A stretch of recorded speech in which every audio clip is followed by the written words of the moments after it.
Hi ആൾ. നമ്മള് ഏഴാമത്തെ lesson ഏഴാണ് ചർച്ച ചെയ്യുന്നത്. ലെസൺ ഏഴില് കാര്യമായിട്ട് ഹറഫുകളെ കുറിച്ചാണ് വരുന്നത്. ഹറഫ് നമ്മുടെ ഭാഷയില്, അറബി ഭാഷയിൽ പ്രധാനപ്പെട്ട ഒരു ടെർമിനോളജി ആണല്ലോ, ഒരു യൂസേജ് ആണ്. ഇസ്മ്, ഫെയില്, ഹർഫ് എന്നീ മൂന്ന് ഇനങ്ങളാണ് ഉള്ളത്. ഇസ്മിനെ കുറിച്ച്, ഫെയിലിനെ കുറിച്ച് നമ്മൾ ചർച്ച ചെയ്തു, അല്ലെങ്കിൽ നിങ്ങൾക്ക് എല്ലാവർക്കും അറിയാമായിരിക്കും. ഇസ്മ ഫൈലിന്റെ വ്യത്യാസം, രണ്ടിനും സ്വന്തമായ അർത്ഥമുണ്ട്. അത് കാലത്തെ, ഏതെങ്കിലും ഒരു കാലത്തെ സൂചിപ്പിക്കുമ്പോഴാണ് അത് ഫെയിൽ ആക്കുന്നത്. ഒരു കാലവുമായി ബന്ധമില്ല, എന്നാൽ സ്വന്തമായ അർത്ഥമുണ്ട് എന്നുണ്ടെങ്കിൽ അത് ഇസ്മായി മാറും. അപ്പൊ ഈ ഹറഫിന്റെ വ്യത്യാസം സ്വന്തമായി അതിന് അർത്ഥമില്ല എന്നുള്ളതാണ്. ഇസ്മിനും സ്വന്തമായ ഒരു അർത്ഥമുണ്ട് ആ പദത്തിന്, ഫെയിലിനും സ്വന്തമായ ആ പദത്തിന് അർത്ഥമുണ്ട്. പക്ഷേ ഹറഫിന് സ്വന്തമായ ആ പദത്തിന് നിലനിൽപ്പില്ല. ഈ പദം ഒരു സ്ഥലത്ത് വെച്ചാൽ അതിന് മറ്റു ഫെയിലിന്റെയോ അല്ലെങ്കിൽ ഇസ്മിന്റെയോ സഹായം ആവശ്യമാണ്, എങ്കിൽ മാത്രമാണ് അതിന്റെ അർത്ഥം പൂർണ്ണമാവുകയുള്ളൂ. ഒരു പക്ഷെ ഇസ്മിനും ഫെയിലിനും ആ സെന്റൻസിന്റെ അതിന്റെ പരിപൂർണതയ്ക്ക് ഹറഫിന്റെ ആവശ്യം ഉണ്ടായിരിക്കും, അറഫിന്റെ ആവശ്യമുണ്ട്. പക്ഷെ അറഫിന് ഒറ്റയ്ക്ക് ഒരു സെന്റൻസ് ഉണ്ടാക്കാൻ പറ്റുകയില്ല. അറഫ് വേണമെങ്കിൽ, അറഫിന്റെ നിലനിൽപ്പ് ഉണ്ടാവണമെങ്കിൽ ഇസ്മോ അല്ലെങ്കിൽ ഫെയിലോ ഉണ്ടായിരിക്കണം. അതിനാണ് ഹറഫ് എന്ന് പറയുക. സ്വന്തമായി അതിന് അർത്ഥമില്ല, മറ്റു ഇസ്മിന്റെയോ ഫെയിലിന്റെയോ കൂടെ വരുമ്പോൾ മാത്രമാണ് ഇതിന് അർത്ഥമുണ്ടാവുകയുള്ളൂ. അപ്പൊ നമ്മള് ഈ ചാപ്റ്ററിൽ പഠിക്കാൻ പോകുന്ന ഇസ്മിന്റെ ഒരുപാട്, ഈ ഹറഫിന്റെ ഒരുപാട് ഇനങ്ങളുണ്ട്. ഹർഫ് ജറുണ്ട്, ഇസ്തിഫാമിന് വേണ്ടിയിട്ട് ക്വസ്റ്റ്യൻ മേക്കിന് വേണ്ടി ഉപയോഗിക്കുന്ന ഹർഫുകളുണ്ട്. പിന്നെ ഈ ഷർത്തിയായ ഹർഫുകളുണ്ട്. പിന്നെ ചില ഇസ്മുകൾക്ക് ചില പ്രത്യേക സ്പെസിഫിക് ആയ ഏറാബുകൾ കൊടുക്കുന്ന അദാത്തുകളുണ്ട്, ഹർഫുകളുണ്ട്. അപ്പൊ ഇത്തരം ഹർഫുകളെ കുറിച്ചുള്ള ബേസിക് ആയ കാര്യങ്ങൾ മാത്രമാണ് നമ്മൾ ഈ ചാപ്റ്ററിൽ ചർച്ച ചെയ്യുന്നത്. അപ്പൊ ഹർഫിന്റെ ഫസ്റ്റ് ഡെഫിനിഷനാണ് പറയുന്നത്. ഹർഫ് എന്ന് പറഞ്ഞാൽ സ്വന്തമായ ഒരു അർത്ഥമില്ല, മറ്റു ഇസ്മിനെയോ ഫെയിലിനെയോ കൂടെ കൂടുമ്പോൾ മാത്രമാണ് അർത്ഥം ഉണ്ടാകുന്നത്. ഇവിടെ ഉദാഹരണങ്ങൾ കൊടുത്തിട്ടുണ്ട്: മിന്ന്, അല, ഇന്ന, ഹൽ എന്ന് പറയുന്ന ഹർഫുകളൊക്കെ. മിൻ എന്ന് പറഞ്ഞാല് നിന്ന് എന്നാണ്. ഒരു സ്ഥലത്ത് നിന്ന് മറ്റൊരു സ്ഥലത്തിലേക്ക്, അവിടെ മിൻ, അവിടെ നിന്ന്. നിന്ന് എന്ന് ഒറ്റയടിക്ക് പറയുമ്പോൾ എന്തെങ്കിലും അർത്ഥമുണ്ടോ? ഇല്ല. സ്വന്തമായി നിലനിൽപ്പില്ല. ഒരു സ്ഥലത്തിൽ നിന്ന് എന്നൊക്കെ പറയുമ്പോഴാണ്, ഒരു ഇസ്മിനോട് കൂടെ വരുമ്പോഴാണ് അതിന്റെ ഒരു അർത്ഥപൂർണ്ണത ഉണ്ടാകുന്നത്. അല എന്ന് പറഞ്ഞാൽ മുകളിൽ നിന്നാണ്. വെറും മുകളിൽ എന്ന് പറയുമ്പോൾ എന്തിന്റെ മുകളിൽ നിന്നൊരു ആശയം കിട്ടുന്നില്ല. വല ത്വാവിലെത്തി, മേശയ്ക്ക് മുകളിൽ, അപ്പോൾ ഒരു അർത്ഥമുണ്ട്. ഇന്നാർ നിശ്ചയമായും, നിശ്ചയമായും എന്ത്, അർത്ഥമില്ല. നിശ്ചയമായും എന്ത് എന്നുള്ള ശേഷം ഒരു കാര്യം പറയുമ്പോഴാണ് അതിന്റെ അർത്ഥം കിട്ടുക. ഹൽ, ഹൽ എന്ന് പറഞ്ഞാൽ എന്താണ്, ഉണ്ടോ എന്നൊക്കെ അർത്ഥം. എന്തുണ്ടോ, അതിന് ശേഷം എന്തെങ്കിലും പറയണം, അപ്പോൾ മാത്രമാണ് അതിന്റെ പൂർണ്ണത കിട്ടുള്ളൂ. അപ്പൊ സ്വന്തമായി നിലനിൽപ്പില്ലാത്തതാണ് ഹർഫുകൾ എന്ന് പറഞ്ഞാൽ. ഹർഫിന്റെ ഒരുപാട് ഇനങ്ങളുണ്ട്. നമ്മൾ ഈ ചാപ്റ്ററിൽ ചർച്ച ചെയ്യണത് ഇത്തരം ഇനങ്ങളാണ്. ഹർഫ് ജറുകൾ പറയുന്നുണ്ട്, ഇന്നവാഹത്തിനെ കുറിച്ച് ചർച്ച ചെയ്യുന്നുണ്ട്. അറഫ്, അത്തുഫ്. അത്തുഫ് എന്ന് പറഞ്ഞാൽ കണക്റ്റിംഗ് വെർബാണ്. ഒരു ഇസ്മിനെയോ രണ്ട് ഇസ്മുകൾക്കിടയിലോ അല്ലെങ്കിൽ രണ്ട് ഫീലുകൾക്കിടയിലോ രണ്ട് സെന്റൻസുകൾക്കിടയിലോ പരസ്പരം വേർഡുകളെയോ സെന്റൻസുകളെയോ കണക്ട് ചെയ്യാൻ വേണ്ടി ഉപയോഗിക്കുന്നതിനാണ് ആത്തുഫ് എന്ന് പറയാം. ചിലപ്പോൾ ഇസ്തിഫാമിയ ഉണ്ടാവും, ക്വസ്റ്റ്യന് വേണ്ടി, ക്വസ്റ്റ്യനിങ്ങിന് വേണ്ടി ഉപയോഗിക്കുന്ന ഹർഫുകൾ ഉണ്ടാവാം. ചിലപ്പോൾ ഹർഫ് ഷർത്ത് ഉണ്ട്. ഷർത്ത് എന്ന് പറഞ്ഞാല് അത് ഇതുണ്ടായത് കൊണ്ട് മറ്റേത് ഉണ്ടാകുന്നു. അപ്പൊ ഒരു കണ്ടീഷണലാണ്. കണ്ടീഷണലായ സ്റ്റേറ്റ്മെന്റുകൾ ഉണ്ടാക്കാൻ വേണ്ടിയിട്ട് ഉപയോഗിക്കുന്ന ലെറ്റർ ഹർഫുകളുണ്ട്. അപ്പൊ ഈ അഞ്ച് രീതിയിലുള്ള ഹർഫുകളെ കുറിച്ചുള്ള ഡീറ്റെയിൽ ആയ ചർച്ചയാണ് ഈ ചാപ്റ്ററിൽ കാര്യമായിട്ട് നടത്തുന്നത്. അപ്പൊ ഒന്നാമത് പറയുന്നത് ഹർഫ് ജറാണ്. ഹർഫ് ജറിനെ കുറിച്ച് പറയാനുള്ള രണ്ട് പ്രധാനപ്പെട്ട പോയിന്റ്: ഒന്ന്, ഹർഫ് ജെറ് വന്നാൽ, എവിടെയാണോ ഹർഫ് ജെറ് ഉണ്ടാകുന്നത് അതിന്റെ ശേഷമുള്ള പദത്തിന് എപ്പോഴും മജ്റൂർ ആയിരിക്കണം. എന്ന് വെച്ചാൽ എപ്പോഴും കസറ് കൊടുക്കണം. ഇപ്പോൾ അങ്ങനെ മനസ്സിലാക്കാം. ഇനി പല അവസരങ്ങളിലും കസർ അല്ലാതെ വേറെ ഏറാബ് കൊണ്ട് ജെറ് കിട്ടാറുണ്ട്. തൽക്കാലം നമ്മളിപ്പോൾ ഇങ്ങനെ മനസ്സിലാക്കുന്നു: ഹർഫ് ജെറ് വന്നാൽ അതിന്റെ ശേഷമുള്ള പദത്തിന് എപ്പോഴും കസറായിരിക്കും. ഹർഫ് ജെറ് എന്ന് പറഞ്ഞാൽ ഈ നേരത്തെ പറഞ്ഞ ബാ, താ, ഇവിടെ കൊടുത്തിട്ടുള്ള ബാ, താ, കാഫ്, ലാമ്, വാവ്, മുന്തു, മുതു, ഹത്ത്, ഹല, റുബ, ഹാഷ തുടങ്ങിയ ഹർഫുകളെയാണ് ഹർഫ് ജെറ് എന്ന് പറയാം. അപ്പൊ ഹർഫ് ജെറിന്റെ പ്രത്യേകത ഇതാണ്: ഹർഫ് ജെറ് ആണ് എന്നുണ്ടെങ്കിൽ അതിന്റെ ശേഷമുള്ള പദത്തിന് എപ്പോഴും ജെറ് കിട്ടും, കസറ് കിട്ടും. ഇപ്പൊ ഉദാഹരണം ഇവിടെ ഒന്നാമത്തെ ലൈനിൽ നോക്കൂ: മിനൽ ബൈത്തി, വീട്ടിൽ നിന്ന്. വീട്ടിൽ നിന്ന്, മിനൽ ബൈത്തി, വീട്ടിൽ നിന്ന്. അപ്പൊ ഇവിടെ മിൻ വന്നതുകൊണ്ട് ആ ബൈത്ത് എന്നുള്ള പദത്തിന് ബൈത്തി എന്ന് പറയേണ്ടി വന്നു. അതിനാണ് മജറൂർ, കസർ എന്ന് പറയാം. അപ്പൊ ഈ അർഫ് ജർ വന്നാൽ അതിന് ശേഷമുള്ള ഈ ലഫ്ള് എപ്പോഴും എന്തായിരിക്കും? മജറൂർ ആയിരിക്കും, അഥവാ അതിന് ശേഷമുള്ള പദത്തിന് എപ്പോഴും കസർ കിട്ടും. ഓക്കെ, അതാണ് ആദ്യമായിട്ട് ഹർഫ് ജറിനെ കുറിച്ച് മനസ്സിലാക്കേണ്ട പോയിന്റ്. പിന്നെ ഈ ഓരോ ഹർഫ് ജറിനും പ്രത്യേകമായ അർത്ഥങ്ങളുണ്ട്. ഇവിടെ ഒരുപാട് അർത്ഥങ്ങൾ കൊടുത്തിട്ടുണ്ട്. അപ്പൊ ഇവിടെ കൊടുത്ത ഒന്നാമത്തത് ബാ. ബാ എന്ന് വെച്ചാൽ ഇംഗ്ലീഷിൽ നമ്മൾ ഇന്നിന്റെ സ്ഥാനത്തും അറ്റിന്റെ സ്ഥാനത്ത് ഓണിന്റെ സ്ഥാനത്ത് വിത്ത് ഇത്തരം ആശയങ്ങൾക്ക് വേണ്ടിയൊക്കെ അറബിയിൽ നമ്മൾ ബാ ഉപയോഗിക്കും. ഇവിടെ ഉദാഹരണം കൊടുത്തിട്ടുണ്ട് കതബ്തു ബിൽ കലമി, ഞാൻ പേന കൊണ്ട് എഴുതി. വിത്ത് എന്നാണ് അർത്ഥം. ഞാൻ പേന കൊണ്ട് എഴുതി. ഇവിടെ കൊണ്ട് എന്നതിനാണ് ഇവിടെ ബി ഉപയോഗിച്ചിട്ടുള്ളത്. പിന്നെ കാ ഉണ്ട്. കാ എന്ന് പറഞ്ഞാല് ഒരു സംഗതിയെ ഒരു വസ്തുവിനെ കമ്പയർ ചെയ്യാൻ വേണ്ടിയിട്ട് ഉപയോഗിക്കാൻ. ഇപ്പൊ ഇവിടെ ഉദാഹരണം കൊടുത്ത് നോക്കൂ. ഖാലിദ് എന്ന് പറയുന്ന വ്യക്തി കൽ അസദി, സിംഹത്തെ പോലെയാണ്. ഈ പോലെയാണ്, ഇതിന് പോലെ പോലെ എന്ന അർത്ഥത്തിനാണ് ഇവിടെ കാ ഉപയോഗിക്കാറുള്ളത്. പിന്നെ ലീ ഉണ്ട്. ലീ പറഞ്ഞാൽ വേണ്ടി എന്നാണ്. അല്ലെങ്കിൽ സെയ്ദിന് ഒരാൾക്ക് ഉള്ളത്, അയാളുടെ അവകാശത്തിൽ പെട്ടത്, ആ അർത്ഥത്തിലൊക്കെയാണ് ഉപയോഗിക്കാറുള്ളത്. അപ്പൊ ഇവിടെ നോക്കൂ, ഹാദൽ കിതാബുലി സെയ്ദീൻ, ഈ പുസ്തകം സെയ്ദിന്റേതാണ്. സെയ്ദിന് വേണ്ടിയുള്ളതാണെന്ന് വേണമെങ്കിൽ പറയാം. ഓക്കെ.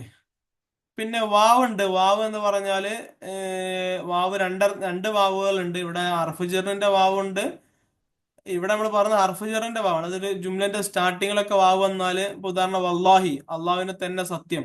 അപ്പൊ അങ്ങനെ ഈ സത്യം ചെയ്യാൻ വേണ്ടി ഉപയോഗിക്കുന്ന വാവുണ്ട്. ആ വാവുകൾ മാത്രമാണ് ഹർഫുജറായി ഉപയോഗിക്കാറുള്ളൂ. അല്ലാതെ രണ്ട് പദങ്ങൾക്കിടയിൽ കമ്പയർ ചെയ്യാൻ വേണ്ടിയിട്ട് വാവ് ഉപയോഗിക്കാറുണ്ട്. അതിന് അത്തഫ് എന്നാണ് പറയാറുള്ളത്. അപ്പൊ ഇവിടെ സ്റ്റാർട്ടിങ്ങില് വല്ലാഹി, അള്ളാഹുവിനെ തന്നെ സത്യം, ആ വാവുൽ കസമാണ്. ആ വാവ് ഹർഫ് ജറിന്റെ അദാത്ത് കൂടിയാണ്. അപ്പൊ അതുകൊണ്ടാണ് വല്ലാഹി ആണ് അള്ളാഹ്ക്ക് കസർ വന്നത്.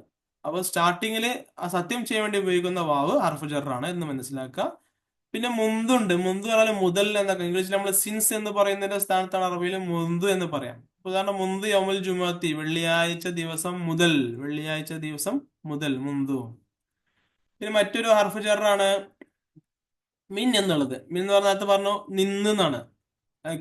ബൈത്തി കരീബും മിൽ മസ്ജിദി, എന്റെ വീട് പള്ളിയോടടുത്താണ്, പള്ളിയിൽ നിന്ന് വളരെ അടുത്താണ്. അപ്പൊ നിന്ന് എന്ന അർത്ഥത്തിനാണ് മിന്ന് ഉപയോഗിക്കാറുള്ളത്. പിന്നെ അന്ന് എന്ന് പറഞ്ഞാൽ ഒരു വസ്തുവിനെ കുറിച്ച്, ഒരു വസ്തുവിനെ സംബന്ധിച്ച്, ഒരു വസ്തുവിനെ തൊട്ട്, ആ അർത്ഥത്തിലാണ് അന്ന് ഉപയോഗിക്കാറുള്ളത്. അപ്പൊ ഇവിടെ ഉദാഹരണം കൊടുത്തിട്ടുണ്ട്, അൽ മസ്ജിദ് ബഈദുൻ അനി സൂക്കി, മസ്ജിദ് പള്ളി ബൈദ് അനി സൂക്കി, അങ്ങാടിയെ തൊട്ട് അല്ലെങ്കിൽ അങ്ങാടിയുമായി ബന്ധപ്പെട്ട് നോക്കുമ്പോൾ അത് വളരെ വിദൂരമാണ്. വേറൊരു ഉദാഹരണം കൊടുത്തിട്ടുണ്ട്, അലൽ മുഅല്ലിമു അനി തിൽമീദി, കുട്ടികളെ സംബന്ധിച്ച് അധ്യാപകന് ചോദിച്ചു. അപ്പൊ സംബന്ധിച്ച് എബൌട്ടിന്റെ അർത്ഥമാണുള്ളത്. അപ്പൊ അന്ന് എബൌട്ട്, എവേ, ഫ്രം, ഓഫ് തുടങ്ങിയ അർത്ഥങ്ങൾക്ക് വേണ്ടിയാണ് ഉപയോഗിക്കാറുള്ളത്. അപ്പൊ അത് നമ്മൾ എന്ത് ഉപയോഗിക്കുകയാണെന്നുള്ള പോയിന്റ് മനസ്സിലാക്കേണ്ടത്, ഇതിന്റെ ശേഷം വരുന്ന ഇസ്മിന് എപ്പോഴും ജെറ് കൊട്ടണം. അപ്പൊ ഇവിടെ അനി തിൽമീദി എന്നാണ് പറഞ്ഞത്, അനി സൂക്കി എന്നാണ് പറഞ്ഞത്.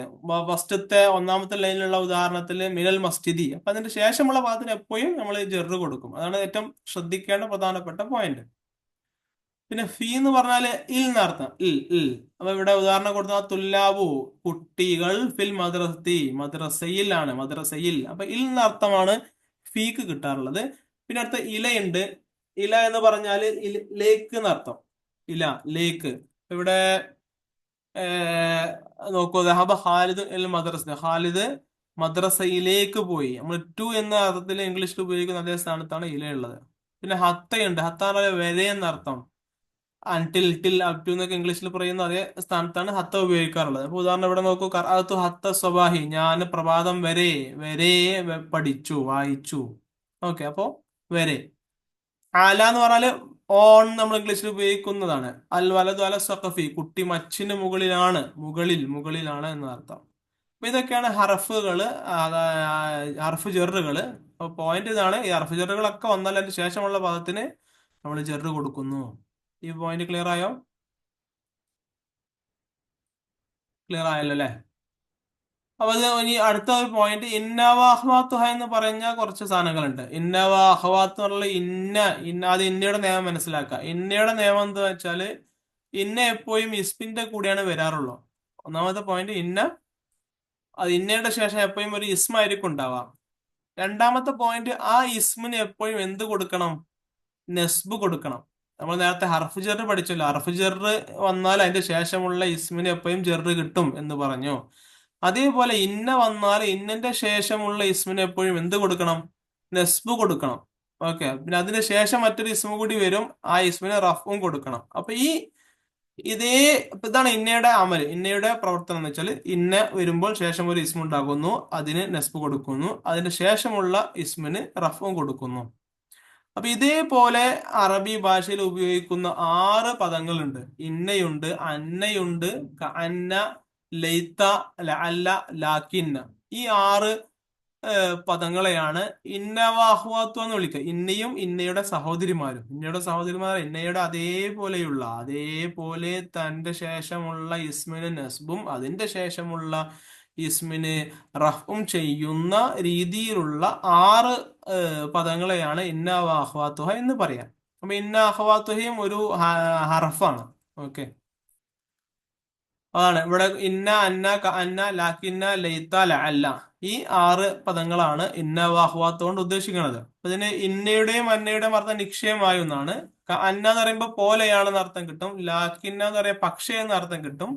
ലൈത്ത എന്ന് പറയുമ്പോൾ ആയെങ്കിൽ, ഒരു കാര്യം നടന്നിട്ടില്ല, നടക്കണമെന്ന് അതിയായ ആഗ്രഹം ഉണ്ടായിരുന്നു, അങ്ങനത്തെ കാര്യങ്ങൾക്കാണ് ലൈത്ത എന്ന് പറയാ. ഇനി ആയേക്കാം എന്ന അർത്ഥം ഉള്ളതിനാണ് ലഅല്ല ഉപയോഗിക്കുക. അപ്പൊ ഇതൊക്കെ ഇങ്ങനെയൊക്കെ എന്തൊക്കെ വന്നാലും എങ്ങനെയൊക്കെ ഉപയോഗിച്ചാലും ഇതിന് ശേഷമുള്ള ഭാഗത്തിന് നെസ്ബ് കൊടുക്കണം. നമ്മൾ ഉദാഹരണങ്ങൾ പറയാം. ഇവിടെ ഇന്നന്റെ ഉദാഹരണം നോക്കൂ. ഇന്ന സെയ്തൻ കായിമുൻ, നിശ്ചയമായും സെയ്ദ് നിൽക്കുന്നവനാണ്. അത് നോക്കൂ, ഇന്ന നിശ്ചയമായും സെയ്തൻ, ഇന്നക്ക് ശേഷമുള്ള പദത്തിന് നെസ്ബ് കിട്ടി, അതിന്റെ ശേഷമുള്ള പദത്തിന് റഫും കിട്ടി. ഓക്കെ, ഇന്ന സെയ്തൻ കായിമുൻ. അടുത്ത അന്ന നോക്കൂ. അന്ന റസൂലല്ലാഹി, നിശ്ചയമായും റസൂലുള്ള. അന്ന റസൂലല്ലാഹി, റസൂല എന്ന് പറഞ്ഞവിടെ അന്റെ ശേഷം വന്ന പദത്തിന് നെസ്ബ് കൊടുത്തു. പിന്നെ അതിന്റെ ശേഷമുള്ള പദമാണ് ഖാത്തിമുൻ നബി എന്ന് പറഞ്ഞത്. ഇത് ശരിക്ക് ഖബർ എന്ന് പറയാം. അന്നന്റെ ശേഷമുള്ള പദത്തിന് ഇസ്മു എന്നും അതിന്റെ ശേഷമുള്ള പദത്തിന് ഖബർ എന്നും പറയുന്നു. എന്ന് വെച്ചാൽ അന്നന്റെ ശേഷമുള്ള ഇസ്മിന് നെസ്ബ് കൊടുക്കുകയും അന്നയുടെ ഖബറിന് റഫ് കൊടുക്കുകയുമാണ് ചെയ്യാറുള്ളത്. അപ്പൊ അന്നയും ഇന്നയും നിശ്ചയമായും എന്നാണ് അർത്ഥമുള്ളത്.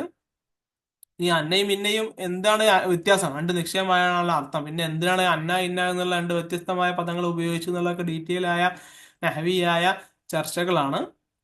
ലൈത്ത എന്ന് പറഞ്ഞാല് അതൊരു ആഗ്രഹം പ്രകടിപ്പിക്കാനുള്ള പദമാണ്. ഉദാഹരണം നോക്കൂ, ലൈത്ത ത്വആമ ലദീദുൻ, ഈ ഭക്ഷണം വളരെ ടേസ്റ്റ് ഉള്ളതായിരുന്നെങ്കിൽ എത്ര നന്നായിരുന്നേനെ. എന്ന് വെച്ചാൽ ഇപ്പോൾ ആ ഭക്ഷണത്തിന് ടേസ്റ്റ് ഇല്ല. നമ്മുടെ ആഗ്രഹം പ്രകടിപ്പിക്കാനുള്ള ഒരു ആശയമാണ് ലൈത്ത എന്നുള്ളത്.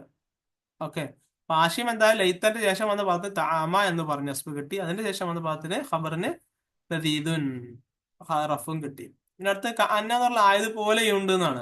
അന്ന ഹാമിദൻ, ഹാമിദ് ആയതുപോലെയുണ്ട്. അസദുൻ, അസദിനെ പോലെ അസദിനെ പോലെ ഹാമിദ് ആയിട്ടുണ്ട് എന്നാണ്. അപ്പൊ ഇവിടെ അന്ന ശേഷം ഹാമിദൻ നസ്ബ് കൊടുത്തു, അതിന് ശേഷമുള്ള ഖബറിന് അസദുൻ റഫ് കൊടുത്തു. പിന്നെ അടുത്ത് ലാക്കിനെ നോക്കൂ. ലാക്കിന പക്ഷേ എന്നർത്ഥം. ഇവിടെ സെയ്ദുൻ ദക്കിയുൻ, സെയ്ദ് നല്ല ബുദ്ധിമാനായ കുട്ടിയാണ്. വലാക്കിന്ന പക്ഷേ സുദീഖുഹു, അവന്റെ കൂട്ടുകാരൻ ഗബിയുൻ, അത്ര ബുദ്ധിയില്ലാത്ത ഒരു മണ്ടനാണെന്നർത്ഥം. ഇവിടെ ലാക്കിന്റെ ശേഷം വന്ന ഇസ്മു നോക്കൂ. ലാക്കിന്ന സുദീഖ, നസ്ബാണ്. അതിന് ശേഷം വന്ന ഖബറിന് ഗബിയുൻ റഫ് കിട്ടിയിട്ടുണ്ട്. പിന്നെ അല്ല നോക്കൂ. ആയേക്കാം എന്നാണ്. അല്ലൽ കിതാറ, ട്രെയിൻ ആയേക്കാം. മുതഅഖിറുൻ, ലേറ്റ് ആയേക്കാം. അവിടെ അല്ല ശേഷം അൽ ഖിതാറ നസ്ബ് കിട്ടി, മുതഅഖിറുൻ റഫ് കിട്ടി. അപ്പൊ ചുരുക്കി പറഞ്ഞാൽ ഇന്ന അഹ്വാത്തുഹ എന്നുള്ള ആ കാര്യങ്ങൾ 6 ഈ 6 ഇന്ന അഹ്വാത്ത എന്ന് പറയല്. ഇന്ന അഹ്വാത്തുഹ വന്നാൽ അതിന്റെ ശേഷമുള്ള പദത്തിന് നസ്ബ് കിട്ടുകയും അതിന്റെ ശേഷമുള്ള ഖബറിന് റഫ് കൊടുക്കുകയും ചെയ്യും. അപ്പൊ ഇത്തരം കാര്യങ്ങൾ മനസ്സിലാക്കാം. ക്ലിയർ ആയല്ലോ? ഇനി അടുത്ത ഒന്നുള്ളത് അറഫ് അത്തുഫാണ്. അറഫ് അത്തുഫ് എന്ന് പറഞ്ഞാല് 2 സെന്റൻസുകൾക്കിടയിലോ അല്ലെങ്കിൽ 2 വാക്കുകൾക്കിടയിലോ 2 ഫീലുകൾക്കിടയിലോ 2 ഇസ്മുകൾക്കിടയിലോ ആവാം, എന്തും ആവാം, പരസ്പരം കണക്ട് ചെയ്യാൻ വേണ്ടി ഉപയോഗിക്കുന്ന കണക്റ്റിംഗ് ലെറ്റേഴ്സിനെയാണ് അല്ലെങ്കിൽ കൺജക്ഷൻസിനെയാണ് നമ്മള് അറഫ് അത്തുഫ് എന്ന് പറയാം. അറഫ് അത്തുഫ് ഒരുപാടുണ്ട്. ഓരോ അത്തുഫിനും ഒരുപാട് ആശയങ്ങൾ, വ്യത്യസ്തമായ ആശയങ്ങളുണ്ട്. ഇവിടെ നമ്മൾ ശ്രദ്ധിക്കേണ്ട 2 പദങ്ങളുണ്ട്. ഒന്ന് മാത്തൂഫ് അലൈഹി, മാത്തൂഫ്, 2 പദങ്ങൾ. ഓക്കെ, ഇവിടെ അണ്ടർലൈൻ കൊടുത്ത പോയിന്റ് മാത്തൂഫ് അലൈഹി ഉണ്ട്, മാത്തൂഫ് ഉണ്ട്. മാത്തൂഫ് അല്ലെങ്കിൽ മാത്തൂഫ് ബിഹി എന്ന് പറയും. എന്ന് വെച്ചാൽ നമ്മളിപ്പോ ഒരു വസ്തുവില് നമ്മളിങ്ങനെ അതഫ് എന്ന് പറയുമ്പോൾ ഇങ്ങനെ ഇംഗ്ലീഷിൽ നമ്മളിപ്പോ സെയ്ദ് ആൻഡ് അല്ലെങ്കിൽ സെയ്ദ് ആൻഡ് കമാൽ, അങ്ങനെ പറഞ്ഞു പോകില്ല, ആൻഡ് ഇട്ട് പോവല്ലോ. അപ്പൊ ആൻഡ് ഇട്ട ശേഷം ഒരു പദം ഉണ്ടാവും, ആൻഡ് ഇടുന്നതിന്റെ മുമ്പ് ഒരു പദം ഉണ്ടാവും. അപ്പൊ അതുപോലെ ഈ അറബിയില് അറഫ് അത്തഫ്, അത്തഫിന്റെ അറഫ് വരുന്നതിന് മുമ്പ് ഒരു പദം ഉണ്ടാവും, ശേഷം ഒരു പദം ഉണ്ടാവും. മുമ്പുള്ള പദത്തിനാണ് മാത്തൂഫ് അലൈഹി എന്ന് പറയാം, ശേഷമുള്ള പദത്തിനാണ് മാത്തൂഫ് എന്ന് പറയാം. ഉദാഹരണം ജാ സൈദുൻ വ അംറുൻ. ജാ സൈദുൻ, സെയ്ദ് വന്നു, വ അംറുൻ, അംറുൻ വന്നു. അംറും സെയ്ദ് അംർ എന്ന് രണ്ടു പേര് വന്നു. അല്ലെങ്കിൽ ഇവിടെ കൊടുത്ത ഉദാഹരണം നോക്കൂ, ജാ ഹാമിദുൻ വ ഖാലിദുൻ. ഹാമിദും വന്നിട്ടുണ്ട്, അതുപോലെ വ ഖാലിദുൻ, അതുപോലെ തന്നെ ഖാലിദും വന്നിട്ടുണ്ട്. ഇവിടെ വാവാണ് ഇവിടെ ആത്തഫിന്റെ അറഫ് അല്ലെ, ആത്തഫിന്റെ അറഫ് വാവാണ്. അപ്പൊ ഈ ആത്തഫിന്റെ അറഫിന്റെ മുമ്പുള്ളതിനാണ് മാത്തൂഫ് അലൈഹി എന്ന് പറയാം. അപ്പൊ ഹാമിദ് എന്നുള്ള പദമാണ് ഇവിടെ മാത്തൂഫ് അലൈഹി, വാവിന്റെ ശേഷമുള്ള ഖാലിദ് എന്ന പദമാണ് മാത്തൂഫ്. ഇത്രയേ ഉള്ളൂ, കൺഫ്യൂഷൻ ആവേണ്ട ആവശ്യമില്ല. ആത്തഫിന്റെ അറഫ് എവിടെയുണ്ടോ എന്ന് നോക്കുക, അതിന് മുമ്പുള്ള പദം എപ്പോഴും മാത്തൂഫ് അലൈഹി ആയിരിക്കും, ശേഷമുള്ള പദം മാത്തൂഫ് ആയിരിക്കും. അപ്പോൾ എന്തിനാണ് ഈ മാത്തൂഫ് അലൈഹിയും മാത്തൂഫും എന്നൊക്കെ ഇങ്ങനെ പഠിക്കുന്നത് വെച്ചാല്, ഇത് ഇറാബിയായ ഒരു നിയമം ഇതിൽ പറയാൻ വേണ്ടിയിട്ടാണ്. ഇറാബിയ നിയമം എന്താന്ന് വെച്ചാൽ, ഈ മാത്തൂഫ് അലൈഹിക്ക് എന്താണോ നമ്മൾ ഗ്രാമർ പ്രകാരം ഇറാബ് കൊടുക്കുന്നത്, അതേ നിയമമായിരിക്കും മാത്തൂഫിന് കൊടുക്കുക. ഇപ്പൊ ഉദാഹരണം ഇവിടെ ജാ ഹാമിദുൻ എന്ന് പറഞ്ഞു, അവിടെ ജാ ഹാമിദുൻ, ഹാമിദുൻ ദാലിന് റഫാണ്, ജാ ഹാമിദുൻ. അവിടെ ജാ ഹാമിദുൻ എന്ന് പറഞ്ഞത് കൊണ്ടുമാണ് ഇവിടെ ഖാലിദുൻ എന്ന് പറഞ്ഞത്.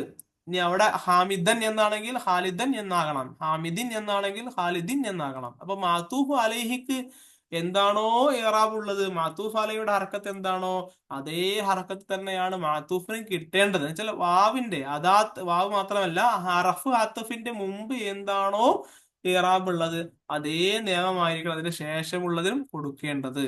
അപ്പൊ അതാണ് അറഫാത്തഫിന്റെ പ്രധാനപ്പെട്ട ഒരു നിയമം. ഒരുപാട് അർഫാത്തഫുകൾ ഉണ്ട്, വാവുണ്ട്, ഫാ ഉണ്ട്, സുമ്മയുണ്ട്, ഹത്തയുണ്ട്, ഔ ഉണ്ട്, ഇമ്മ, അം, ലാ, ലാക്കിൻ, ബൽ, അങ്ങനെ ഒരുപാട് അദാത്തുകളുണ്ട്. ചിലതിന്റെ ആശയങ്ങളുടെ കൊടുത്തിട്ടുണ്ട്. വാവ് എപ്പോഴും വല്ലാല് ഓ അതും എന്നതിനാണ് വാവ് ഉപയോഗിക്കാറുള്ളത്. അപ്പൊ ഇവിടെ അള്ളാഹു നൂറു സമാവാത്തി വൽ അർളി, അള്ളാഹു ആകാശങ്ങളുടെയും ഭൂമികളുടെയും പ്രകാശമാണ്, ആകാശത്തിന്റെയും ഭൂമിയുടെയും അതിനാണ് വാവ് ഉപയോഗിക്കാറുള്ളത്. ജാ സെയ്ദുൻ വ ഖാലിദുൻ എന്നുള്ള ഉദാഹരണം നോക്കാം, സെയ്ദും വന്നു, ഖാലിദും വന്നു. രണ്ടാമത്തെ ഫാ ഉണ്ട്. വാവ് വ്യത്യാസം. വാവ് വരുമ്പോൾ അവിടെ ഏതാണ് രണ്ട് ഒപ്പമാണോ ആദ്യം വന്നതിന് ശേഷം ഒരുപാട് നേരം കഴിഞ്ഞിട്ടാണോ വന്നത്, അങ്ങനൊന്നും ആശയം അവിടുന്ന് കിട്ടുന്നില്ല. അപ്പൊ ഇവിടെ ജാ സെയ്ദുൻ വ ഖാലിദ് എന്ന് പറയുമ്പോ സെയ്ദും വന്നു, ഖാലിദും വന്നു. സെയ്ദ് വന്നിട്ട് കുറെ നേരം കഴിഞ്ഞിട്ടാണോ ഖാലിദ് വന്നത്, സെയ്ദുൻ ഖാലിദ് ഒപ്പമാണോ വന്നത്, അങ്ങനെ ഒന്നും അവിടുന്ന് ആശയം കിട്ടുന്നില്ല. അപ്പൊ അതിൽ നിന്ന് പക്ഷെ വ്യത്യസ്തമായ ഒരു ആശയമാണ് ഫാ വരുമ്പോൾ കിട്ടല്. ഫാ വരുമ്പോൾ ജാ സെയ്ദുൻ ഫ ഖാലിദുൻ എന്ന് പറയുമ്പോൾ സെയ്ദ് ആദ്യം വന്നു, ഫ അതിന് ശേഷം ആര് വന്നു, ഖാലിദ് വന്നു. അപ്പൊ ഒന്നാമത്തിന്റെ ഉടനെ ശേഷം തൊട്ടടുത്ത് എന്നതിനാണ് ഫാ വരിക. ഇനി അത് കുറച്ച് കഴിഞ്ഞിട്ടാണ് എങ്ങനെ സുമ്മ വരും. ഇപ്പൊ ജാ സെയ്ദുൻ സുമ്മ ഖാലിദുൻ, സെയ്ദ് വന്നു, സുമ്മ അത് കഴിഞ്ഞ് സെയ്ദ് വന്ന് കുറെ നേരം കഴിഞ്ഞതിന് ശേഷമാണ് ഖാലിദ് വന്നത് എന്ന് അർത്ഥം കിട്ടുള്ളൂ. അപ്പൊ രണ്ടും ഒക്കെ ഒരേപോലെയാണ്. പ്രത്യേകിച്ച് ഓർഡർ ഒന്നും ഇല്ലാതാവുമ്പോ വാവ് വരും. ഓ സെയ്ദും വന്നു, ഖാലിദും വന്നു. സെയ്ദ് വന്നു, ഫ ഖാലിദുൻ. സെയ്ദ് വന്ന ഉടനെ തന്നെ ഖാലിദ് വന്നെങ്കിൽ നമ്മളവിടെ സെയ്ദുൻ ഫ ഖാലിദുൻ എന്ന് പറയും. സെയ്ദ് വന്നിട്ട് കുറെ നേരം കഴിഞ്ഞിട്ടാണ് ഖാലിദ് വന്നതെങ്കിൽ ജാ സെയ്ദുൻ സുമ്മ ഖാലിദുൻ എന്നാണ് പറയാറുള്ളത്. ഇനി ഔ ഉണ്ട്. ഔ എന്ന് പറഞ്ഞാല് ഓർ, അല്ലെങ്കിൽ ഏതാണ് ഒരു നമുക്ക് ഓപ്ഷൻ തരാണ്, ഏതാണ് തിരഞ്ഞെടുക്കേണ്ടത് എന്നുള്ള ഓപ്ഷനൊക്കെ തരും. ഇപ്പൊ ഉദാഹരണം ഇവിടെ ഇഖ്തറിൽ ലുഗത്തൽ അറബിയ അവിൽ ഇൻജിലീസിയ, choose either English or Arabic. നിങ്ങൾക്ക് വേണമെങ്കിൽ ഇംഗ്ലീഷ് സെലക്ട് ചെയ്യാം, അല്ലെങ്കിൽ എന്നുള്ളതിനാണ് അബു ഉപയോഗിക്കാറുള്ളത്. ഇനി അമ്മ വരാറുണ്ട്. അമ്മ എന്ന് പറഞ്ഞാല് ഈ രണ്ടെണ്ണത്തിന്റെ ഇടയിൽ അതോ എന്ന് പറയില്ല നമ്മളിപ്പോ. ഉദാഹരണം ഇപ്പൊ ആ ഖാലിദുൻ ഫിദ്ദാരി അം ഹാമിദുൻ, ഖാലിദാണോ വീട്ടിലുള്ളത് അതോ ഹാമിദാണോ, ഈ അതോ എന്നുള്ളതിനാണ് അമ്മ ഉപയോഗിക്കാറുള്ളത്. പിന്നെ ബല്ലുണ്ട്. ബല്ലിന്റെ അർത്ഥം ഇപ്പൊ ഉദാഹരണം നജഹ അഹോക്ക, നിന്റെ കൂട്ടുകാരൻ വിജയിച്ചു. ബൽ സ്വദീഖുക്ക എന്നല്ല, അതിനാണ് ബൽ എന്നല്ല സ്വദീഖുക്ക, അവൻ നിന്റെ എന്താണ്, നിന്റെ സ്വദീഖാണ്, ഓക്കെ നിന്റെ കൂട്ടുകാരനാണ്, സ്വദീഖാണ്. അപ്പൊ എന്നല്ല എന്ന അർത്ഥത്തിലാണ് നമ്മൾ അവിടെ എന്താ പറയുന്നത്, ബല്ലു ഉപയോഗിക്കുന്നത്. അപ്പൊ ഇത്തരം സാധനങ്ങളൊക്കെ ഈ രണ്ട് ഇസ്മുകൾക്കിടയിലോ അല്ലെങ്കിൽ ഫീലുകൾക്കിടയിലോ ആശയങ്ങൾക്കിടയിലോ സെന്റൻസുകൾക്കിടയിലോ കണക്ട് ചെയ്യാൻ വേണ്ടി ഉപയോഗിക്കുന്ന പദാർത്ഥങ്ങളെയാണ് അല്ലെങ്കിൽ ധാത്തുക്കളെയാണ് ഹറഫ് അത്തഫ് എന്ന് വിളിക്കാറുള്ളത്. ഓരോ ഹർഫ് അത്തഫിനും വ്യത്യസ്തമായ ആശയങ്ങളാണ്. ഈ അറഫ് അത്തഫ് എന്ന് പറയുമ്പോൾ നമ്മൾ നോക്കേണ്ട ഒരു പോയിന്റ് ഇത്ര മാത്രമാണ്: അറഫ് അത്തഫിന് മുമ്പുള്ള ഭാഗത്തിന് മാത്തൂഫ് അലൈഹി എന്ന് വിളിക്കുന്നു, ശേഷമുള്ള ഭാഗത്തിന് മാത്തൂഫ് എന്ന് വിളിക്കുന്നു. മാത്തൂഫ് അലൈഹിക്ക് എന്താണോ നിയമം, അതേ നിയമമാണ് മാത്തൂഫിനും കൊടുക്കേണ്ടത്. അപ്പൊ ഇത്തരം കാര്യങ്ങൾ മനസ്സിലായി എന്ന് വിശ്വസിക്കുകയാണ്. കുറച്ച് ഭാഗം കൂടി ഉണ്ട്, അത് അടുത്ത ക്ലാസ്സിൽ പറയാം. തൽക്കാലം ഇവിടെ അവസാനിപ്പിക്കുകയാണ്. ശുക്രൻ, ജസാക്കുമുള്ള, അസ്സലാമു അലൈക്കും വറഹ്മത്തുള്ളാഹി.